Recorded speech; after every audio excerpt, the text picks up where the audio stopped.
Let's go!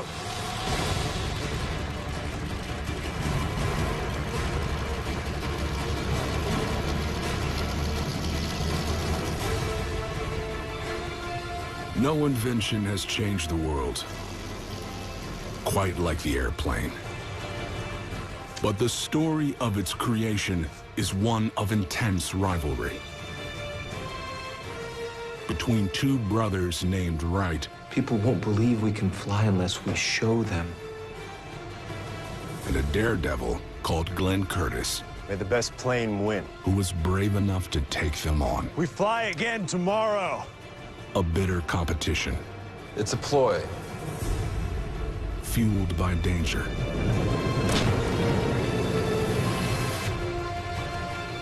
And marked with tragedy. Would forever change the way we see the world.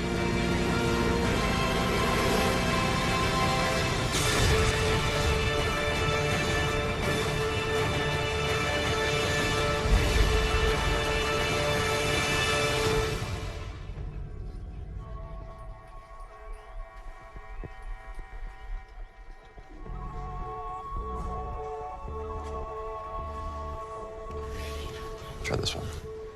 32-year-old Wilbur Wright and his younger brother Orville lead quiet lives, spending their days repairing and designing bicycles. Have a great day. The two brothers have always had inventive minds. Between the two brothers, it was a terrific team because Wilbur had really remarkable insights, and Orville could build almost anything. So you have one party coming up with an idea and the other one bringing it to fruition. For Wilbur, bicycles are not enough.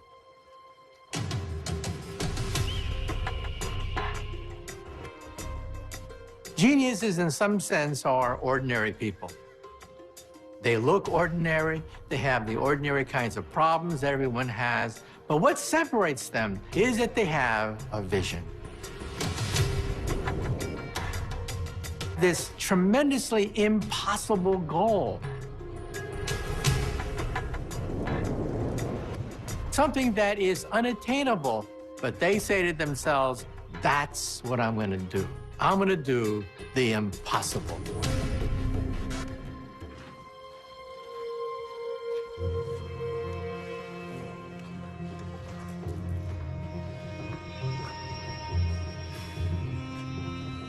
What do you see? I don't know. Balance.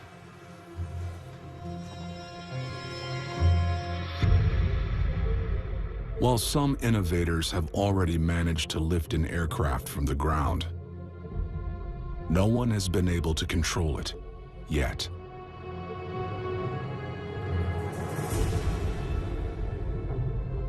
Wilbur saw that birds shifted their wingtips in flight in order to bank. What Wilbur recognized, and no one else did, was that an aircraft, in order to become stable, had to be inherently unstable. It was the single most significant breakthrough that allowed controlled powered flight. Wilbur's theory is simple. If he can twist an aircraft's wings in flight, he'll be able to maintain control. It will come to be known as wing warping.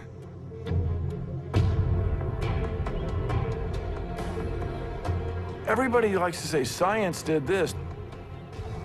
Science is people. People use the process of science, make an observation, come up with a hypothesis of why it happens, then try it, then compare it to what you thought was going to happen. That process has changed the world.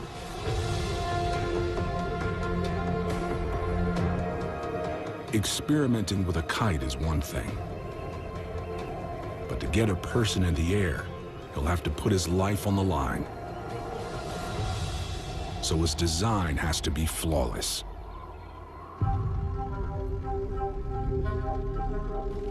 For the next 3 years, Wilbur and Orville turned their attention to building full-sized gliders.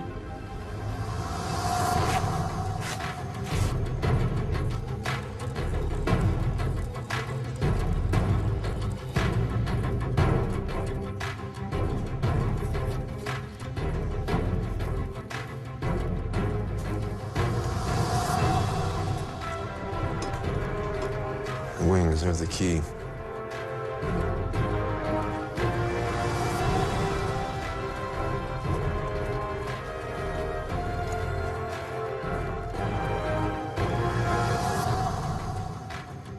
Wilbur recognized that you needed to fly in wind. He said no bird soars in a calm. And they were looking for some place where it was sandy, so if you landed, you wouldn't get killed.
Wilbur survives the crash. But if the Wright brothers are going to be first in manned flight, they'll have to rethink their design, and fast.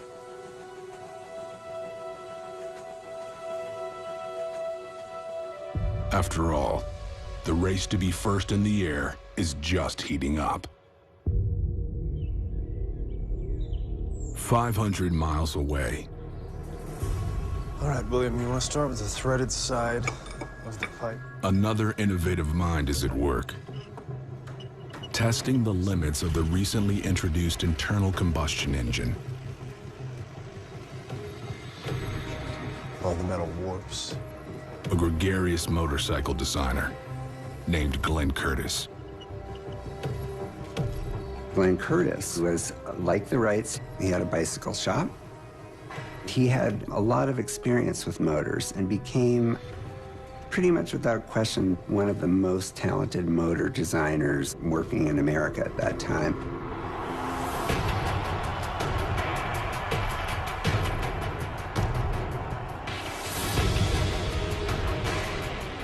Since 1901, Curtis has made a name for himself building motorcycles fitted with his powerful engines.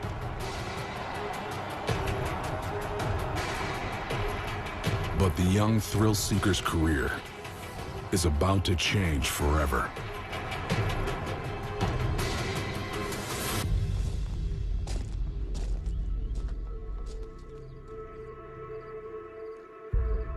Thank you so much for coming in. Thank you. Thank you.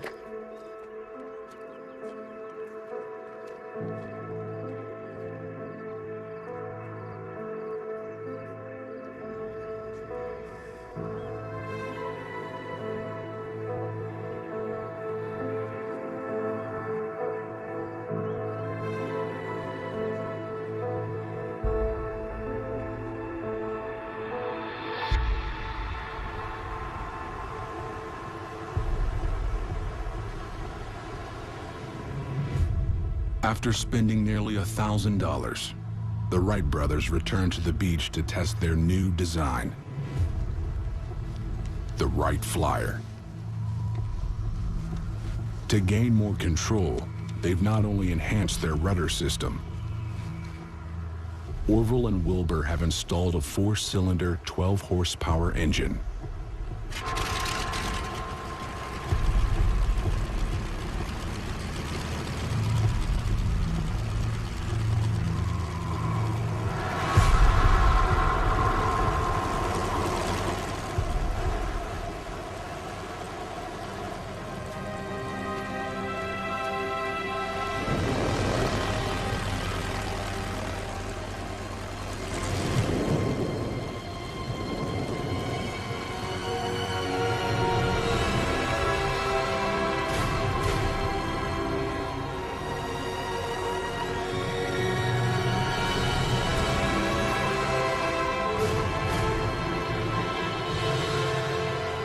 On December 17, 1903,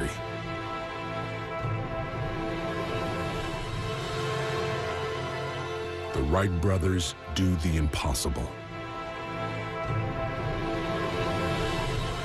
They achieve the first controlled and powered human flight.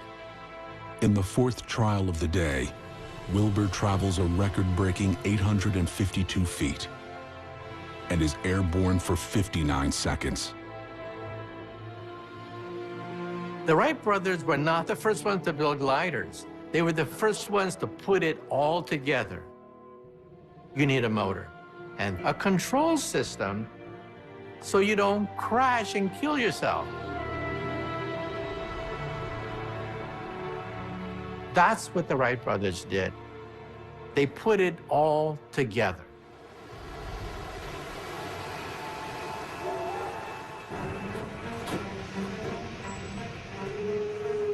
The Wright brothers leave Kitty Hawk having made history. Wilbur, why not let the world know? If this gets out, someone will snap it up. Like Rockefeller or Edison. Don't you want to meet Edison? We can be him if we play our cards right. Just wait until we have the patent. The Wright brothers filed a patent that would give them a monopoly not only on wing warping, but anything that altered the margins of the wings in flight. It was as if Bill Gates got a patent on any software for personal computers. You couldn't do that today, but you could do that then.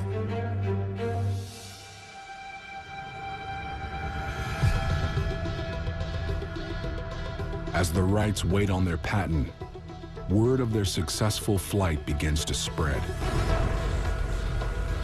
And it isn't long before some of the country's most ambitious men try to get in on the Wright brothers' success. Glenn Curtiss sends the Wrights a letter offering to enhance their aircraft by supplying them with his state-of-the-art engines. Less than a week after Curtiss makes his offer, the Wrights' patent is approved. Owning the rights to powered flight, Wilbur and Orville can now legally prevent any future competitors from building airplanes.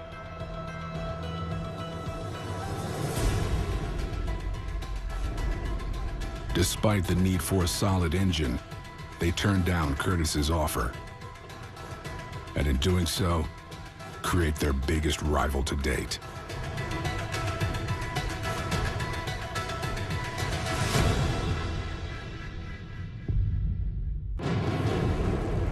In December 1903, after risking life and limb, Orville Wright executes the first controlled, powered human flight, securing the Wright brothers' place in aeronautical history. And while they hold the patent for their design, their success is only breeding competition.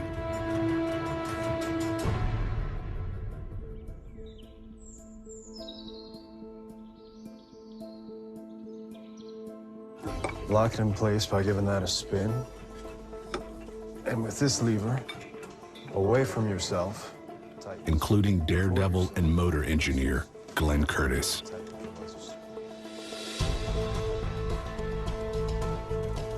Curtiss has just been recruited to a group of engineers and innovators, fronted by world-renowned inventor Alexander Graham Bell, looking to construct their own set of blueprints for an aircraft.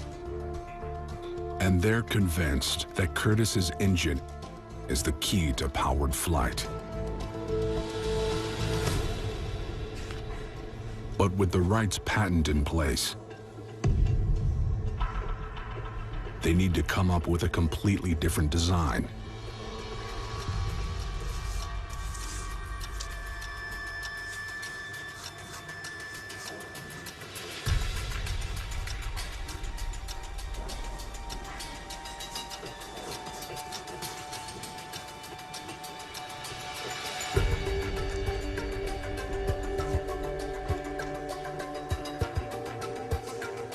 instead of wing warping, Curtis focuses on a different method of stabilization: ailerons. French for little wing. An aileron is a hinged flap attached to the wing of an airplane.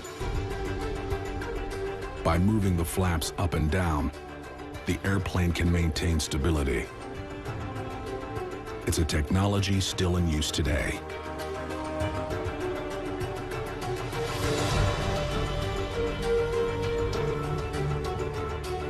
Curtis and his team built an airplane fitted with ailerons and one of his powerful 40-horsepower engines. They call it the June Bug, and they choose their most fearless designer to fly it. That propeller's gonna be hollow tomorrow. We'll be twice as fast. Now, all they need is the chance to show the world that their design is better than the Wrights. And their opportunity comes when an aviation contest is announced. The Scientific American contest was probably going to be the first time when people who were interested in aviation were all gathered to see an airplane fly. Wilbur and Orville are invited to join the competition to prove Curtis wrong.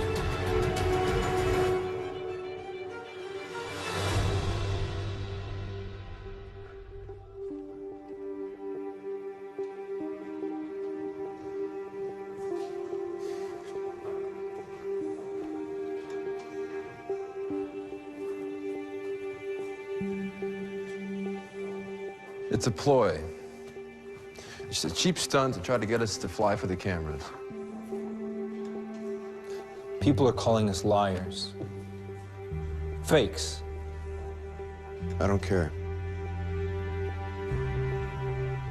The Wright brothers were very secretive.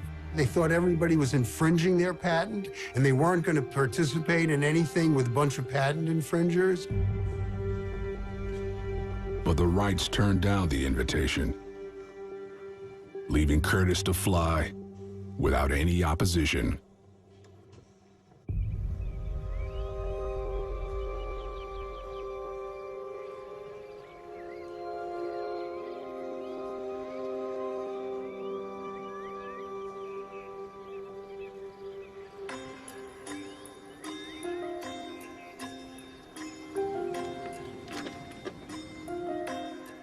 With the contest only one day away, Glenn Curtis takes his June Bug up for one final test run.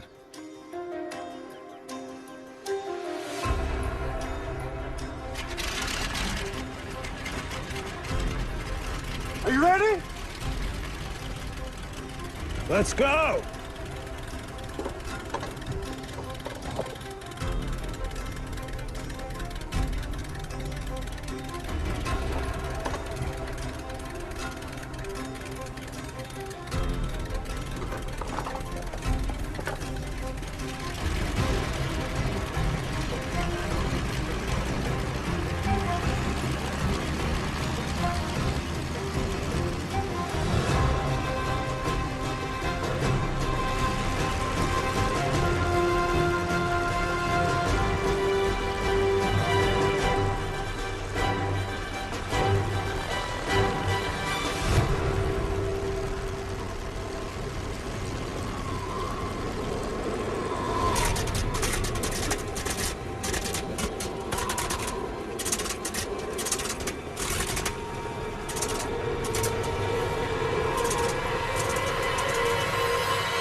On the day before Glenn Curtis is set to make his first public flight, the newly designed June Bug airplane crashes to the ground.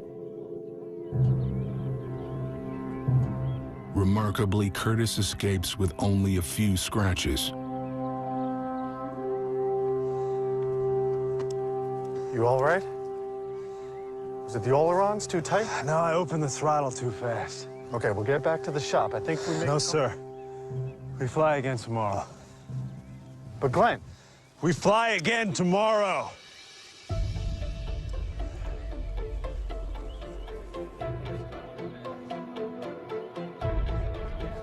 A lot of the people on the Curtis team were ready to delay, but true to form, Curtis was kind of undaunted by it.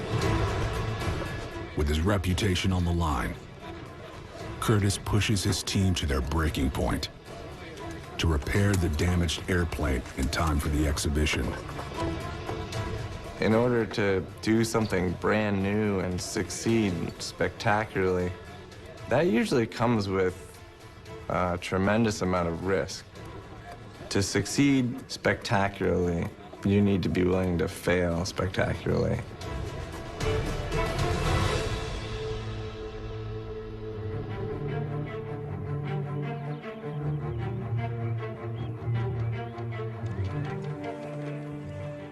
By morning, the June bug is repaired and ready for its debut. Glenn Curtis is about to take the biggest risk of his career, attempting a public flight in a plane that crash landed just one day earlier.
Curtis flies for nearly a mile.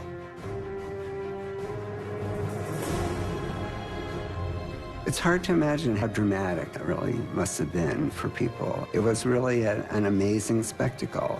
People were literally crying, people were screaming. It opened up a whole new horizon in a way because this thing that you thought was impossible was now happening in front of your eyes.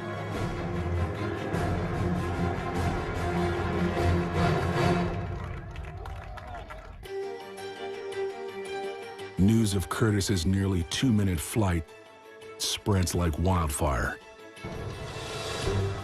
And one day, Curtis does more to promote aviation than the Wright brothers ever have.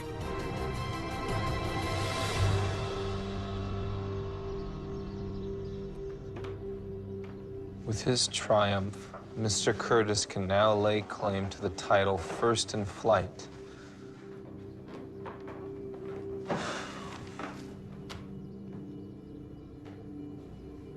If they fly, they steal from us. Wilbur, people won't believe we can fly unless we show them.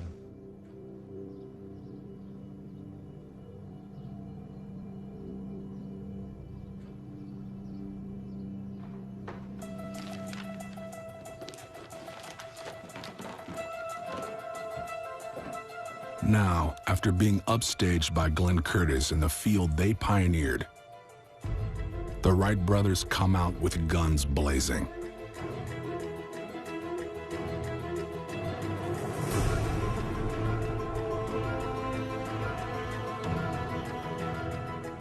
Their mission, a $25,000 contract with one of the most sought-after customers in aviation, the U.S. Army.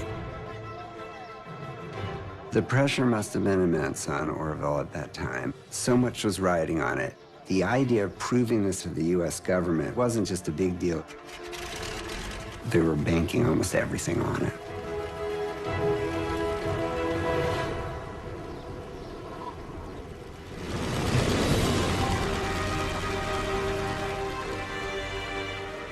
Over the course of 1 week, Orville completes a series of successful demonstrations. And on September 9th, 1908, Orville flies for 62 straight minutes.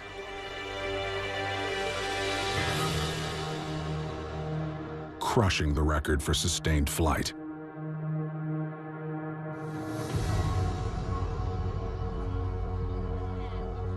And to boot, their biggest rival, Glenn Curtiss, witnesses it all. They're using the same engine as 4 years ago. That motorbikes go faster. Curtiss is invited to the event by his good friend, Lieutenant Tom Selfridge. Tom Selfridge was the highest-ranking military person with deep knowledge of the emerging field of aviation. He was the perfect person for the military to have at this demonstration to check out whether this could be a viable thing for the military. For Orville, the only way to win the contract is to win over Lieutenant Selfridge. With 12 successful test flights behind him, Orville is joined by Selfridge for the first official demonstration. Ready?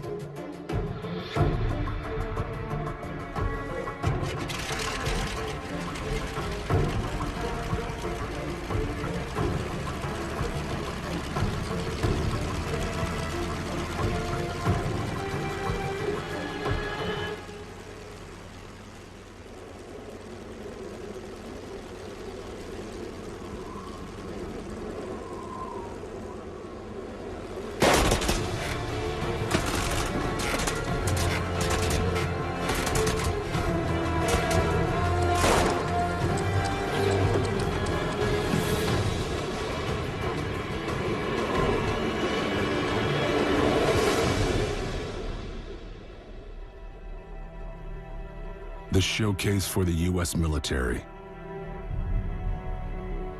ends in disaster. Orville barely survives, but Lieutenant Tom Selfridge is killed, becoming the first person to ever die in an airplane crash. The flight went up, and evidently a propeller was cracked, and Orville tried his best and tried to right the plane, and the plane crashed. And Orville broke a femur and broke ribs and was in pain the rest of his life, and Selfridge died. It was a very publicly tragic episode.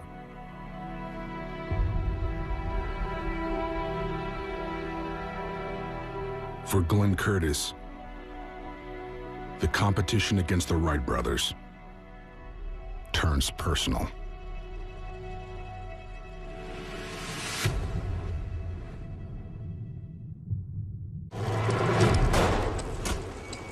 The Wright brothers attempt to secure a coveted military contract.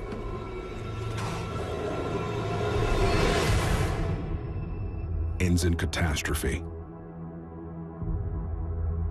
Army Lieutenant Tom Selfridge is dead.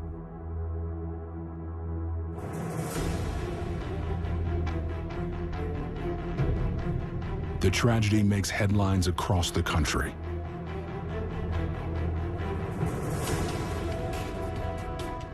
Orville is sidelined for months recovering from his injuries, but he's determined to not let the accident tarnish their name.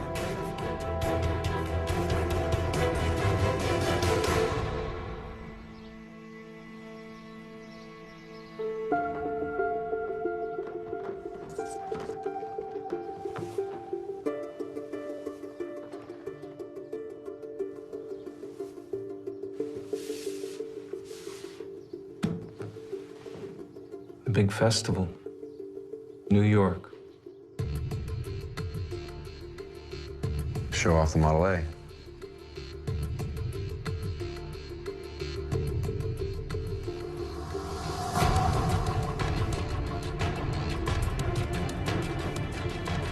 In 1909, there was a huge festival in New York, and one of the big deals was going to be a flying exhibition.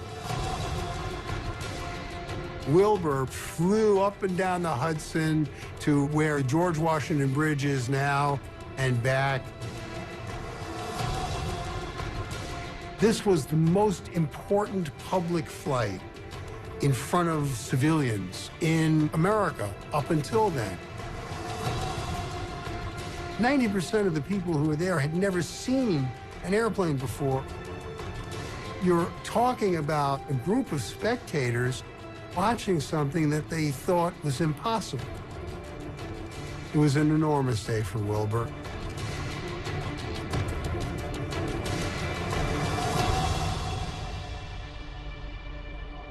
One of the many in attendance is Glenn Curtis. And you take that panel off, patch it up. Check it once, check it twice, check it 3 times, okay? Get to work. Hello, Wilbur. Quite a flight. Thank you, Mr. Curtis. But you know, I started in a bike shop. You and me, we have a lot more in common than you think. Our airplanes do. We both know where the future lies. Where is that? Cooperation. We could make a fortune. Good luck.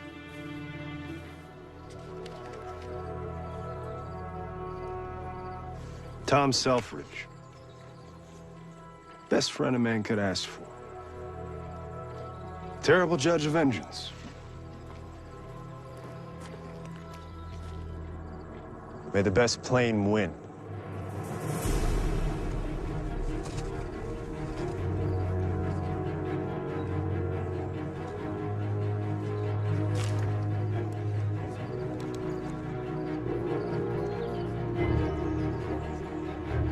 The epic battle for dominance of the skies takes an unexpected turn.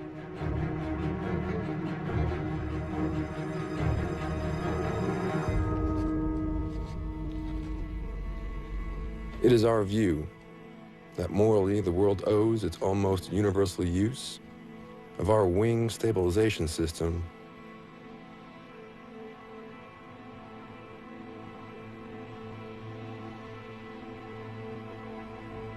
entirely to us.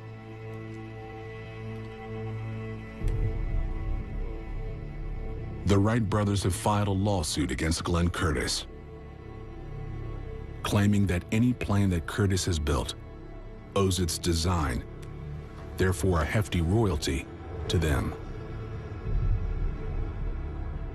The Wright's patent suit stifled American aviation because it took the Wrights out of the game and it made Curtis spend an inordinate amount of time defending the suit. Curtis and the Wright brothers were the 3 most talented people in American aviation, and they, to some great extent, were involved in legal issues and not aviation issues.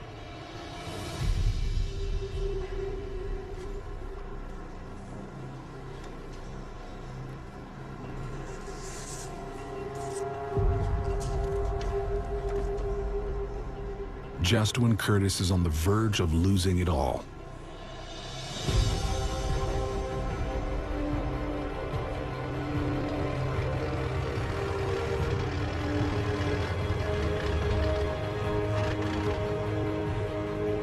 he's visited by a man who could change everything.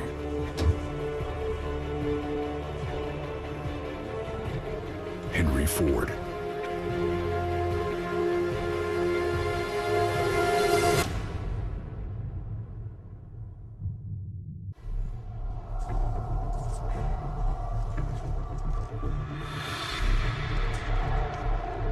The Wright brothers have locked Glenn Curtis in a brutal patent suit, bringing their rival towards the brink of bankruptcy.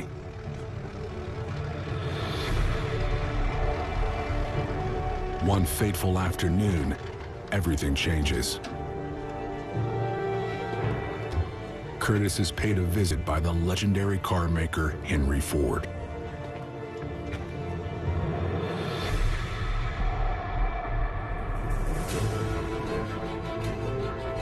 Ford has spent 8 years fighting his own legal battles against a man who claimed to own the patent on the automobile. A suit that brought the car industry to a grinding halt. But Ford emerged victorious and is one of the most successful car manufacturers in the country.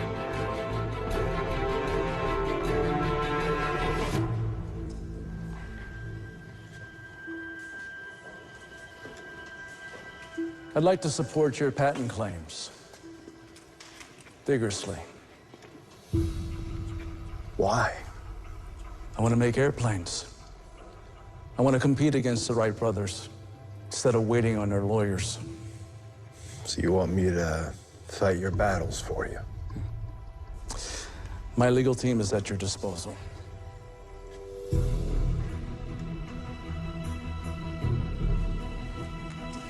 Henry Ford offers Curtis a strategy to get around the Wrights' lawsuit. When you sue, you're suing for infringement from a specific aspect of the other person's product. So you make small alterations to your product, and then you produce that. And it makes them have to sue you all over again. Will you lose? Yeah, you'll probably lose, but you can keep the suit going in perpetuity. Ford has given Curtis a way to use the patent suits to his advantage by constantly altering his plans. Curtis revisits earlier designs that propel the field of aviation forward.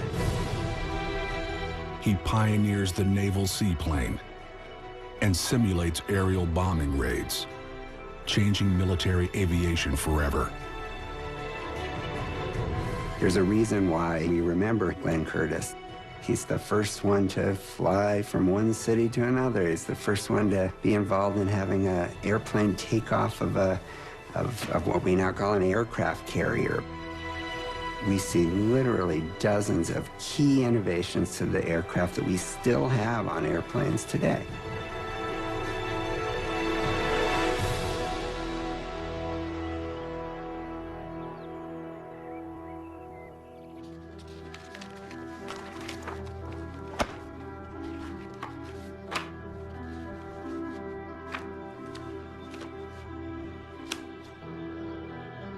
With each milestone Curtis makes, the Wrights become consumed in legal battles, spending a fortune. And worse, less time making innovations of their own. Wilbur refused to go in the workshop. The patent case had involved him in a way that was not pleasing for him. And he wished he had spent more time innovating.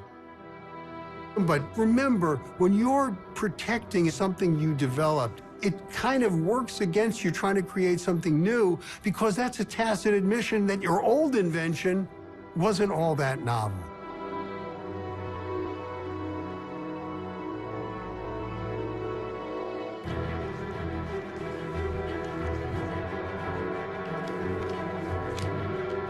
The obsession to crush Glenn Curtis takes a heavy toll on Wilbur's health.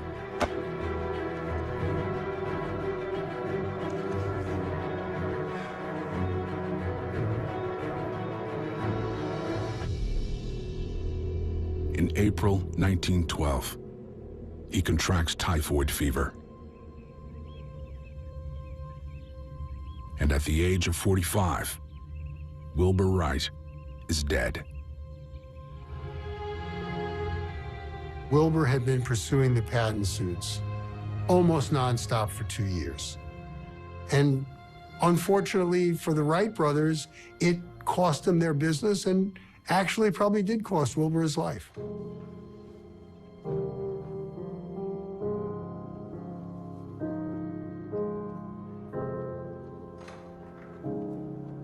When Wilbur died, something went out of Orville. Wilbur, he was not only the brilliant scientist, he also had the drive. Orville definitely withdrew into himself.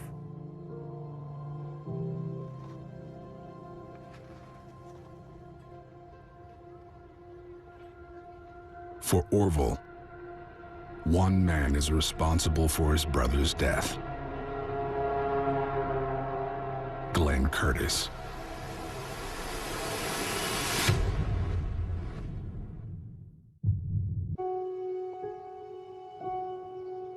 Wilbur Wright's early death devastates Orville. He's lost his business partner and brother. But just when it appears that things can't grow any darker, fate hands Orville Wright the miracle he's been waiting for.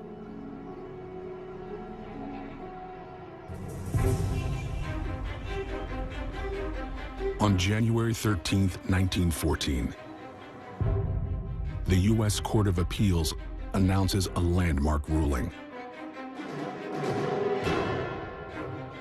The Wright brothers are declared pioneers in the practical art of flying. Now, for every plane made in America, Orville will be able to charge his competitors a 20% royalty. But there's one man he refuses to license his design to. The man he blames for driving his brother to an early grave. Glenn Curtis.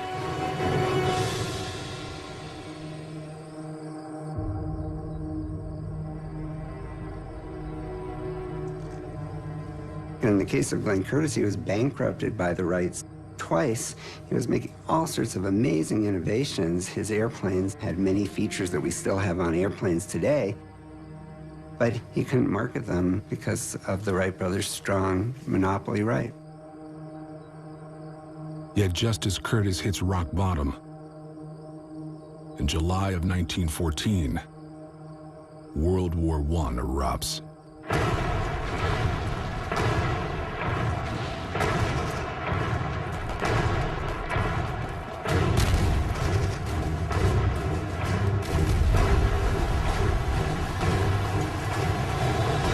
It is the biggest military conflict the world has ever seen. And for the first time in history, the war won't just be fought on the ground. It will be fought in the skies.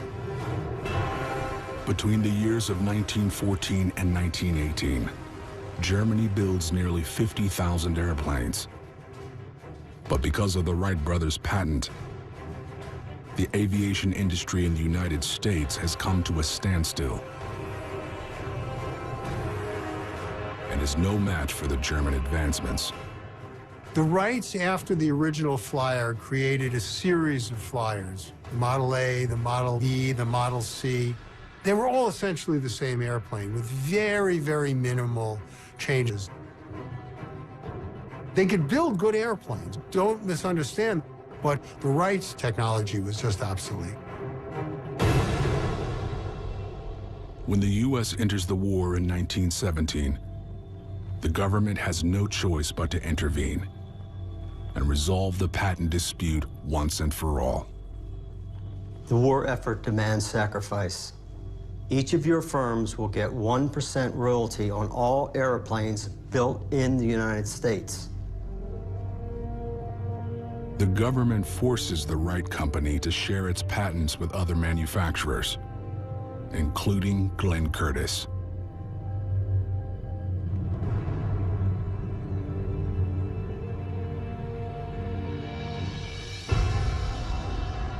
Curtis is now free to build and sell his airplanes and reap the financial reward.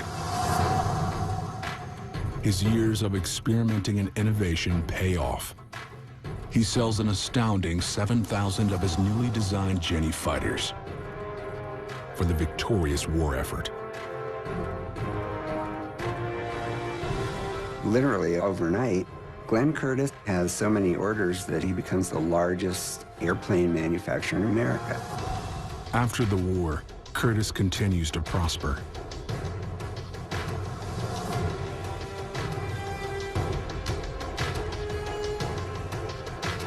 And by 1920, he's made $32 million. The the equivalent of over 300 million today. The Wrights may have invented the airplane, but Glenn Curtiss has turned it into an industry.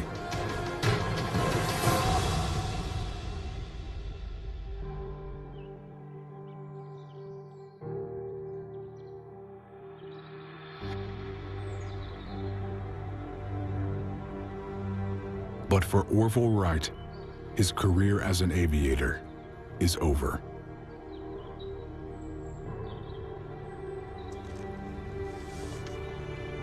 Orville retires from the aviation business and is left to watch the advancement of the airplane from the sidelines.